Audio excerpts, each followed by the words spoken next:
भारत के 8 पड़ोसी देशों में पाकिस्तान, चीन और मालदीव का स्टैंड एंटी इंडिया है। म्यांमार और नेपाल का रुख फिलहाल न्यूट्रल है। 3 पड़ोसी भारत के दोस्त हैं, भूटान, श्रीलंका और बांग्लादेश।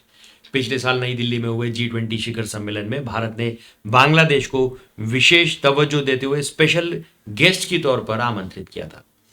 शेख हसीना के बांग्लादेश की पीएम पद से इस्तीफा देने और छोड़ने के बाद भारत के लिए मुश्किलें बढ़ सकती हैं। अब जानेंगे बांग्लादेश में आगे क्या सिनेरियो बन रहा है और उनका भारत पर क्या असर पड़ेगा।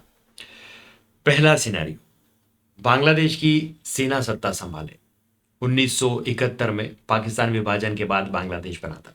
इसके ठीक 4 साल बाद 1975 में बांग्लादेशी सेना ने तख्ता पलट कर दिया और बांग्ला बंधु शेख मुजीबुर रहमान की हत्या कर दी। मुजीब शेख हसीना के पिता थे।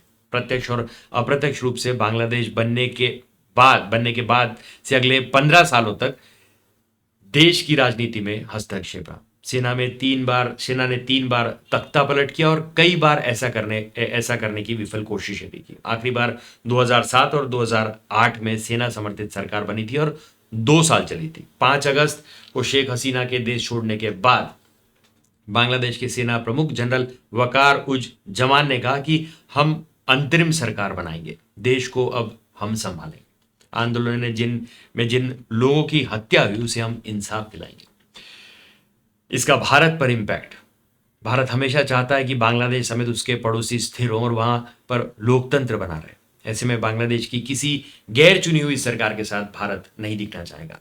पहले भी जब सेना ने तख्ता पलट किया तो भारत से रिश्ता तल्ख हुए थे। हालांकि भारत यह भी नहीं चाहेगा कि पाकिस्तान, चीन के बाद पूर्वी छोर पर भी एक और मोर्चा खुल जाए। छात्रों को इंसाफ दिलाने के बहाने सेना खुद सत्ता संभाल सकती है और तमाम तमाम अव्यवस्था का हवाला देकर चुनाव टाल भी सकती है। हालांकि अभी बांग्लादेश की जनता गुस्से में है। ऐसे में आर्मी लंबे वक्त तक सत्ता में रहेगी, इसकी संभावना का। दूसरा सिनेरियो, सेना कमान संभाले और हालात सामान्य होने के बाद शेख हसीना की वापसी हो।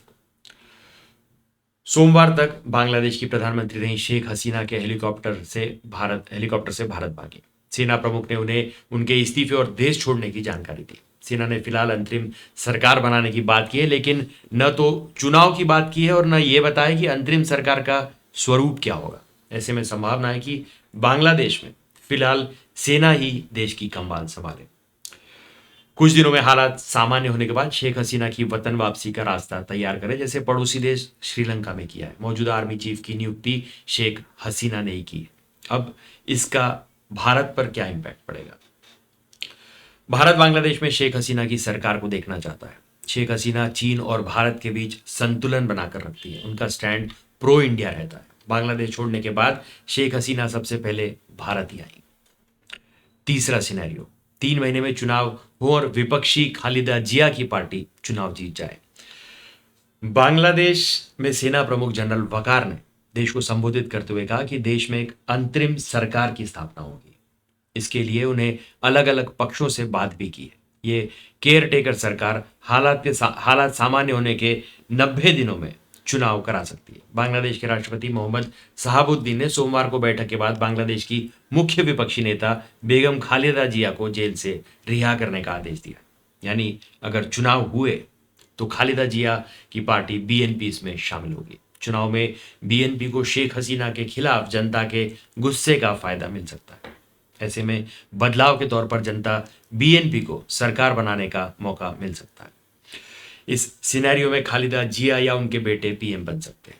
अब इस पूरे मामले में भारत पर क्या इम्पैक्ट पड़ेगा। अगर बीएनपी की सत्ता में वापसी होती है तो भारत के लिए परेशानी होगी। खालिदा जिया भारत विरोधी नीति के लिए जानी जाती हैं। इस साल अप्रैल में उनकी पार्टी ने इंडिया आउट कैंपेन चलाया था। बीएनपी ने भारत में निर्मित चीजों के बहिष्कार की अपील की थी। बीएनपी की सरकार बनने से भारत का एक्सपोर्ट रुकेगा। बांग्लादेश में चल रहे भारत के कई प्रोजेक्ट्स पर असर पड़ेगा। ऐसे में बांग्लादेश भी नेपाल की तरह चीन से दोस्ती का हाथ बढ़ा सकता है।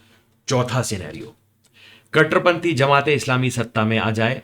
बांग्लादेश के छात्र आंदोलन की बुनियाद में जमाते इस्लामी का हाथ बताया जा रहा है। ऐसे में जमात के सिर पर जीत का सेहरा बन सकता है।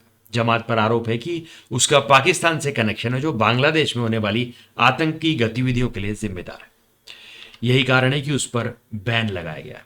जमात ने हाई कोर्ट और फिर सुप्रीम कोर्ट में अपील की थी, जिसे शीर्ष कोर्ट ने खारिज कर दिया। नए सिनेरियो में अगर जमात पर बैन हटता है और वो चुनाव में शिरकत करती है तो बांग्लादेश में यह सबसे बड़ा बदलाव होगा। हो सकता है बदलाव चाह रही जनता कट्टरपंथियों को जिता दे। इसका भारत पर क्या इम्पैक्ट पड़ेगा, अब वो जानते हैं। अगर जमात को सत्ता मिलती है तो बांग्लादेश भारत का दुश्मन बन जाएगा। दरअसल जमात पाकिस्तान की जमात इस्लामी पार्टी की विंग है। अगर ऐसा होता है तो बांग्लादेश में कट्टरपंथ बढ़ेगा। पाकिस्तान की तरह भारत को बांग्लादेश से भी आतंकी समस्या से निपटना पड़ेगा। तो आज के लिए बस इतना ही। तब तक के लिए धन्यवाद।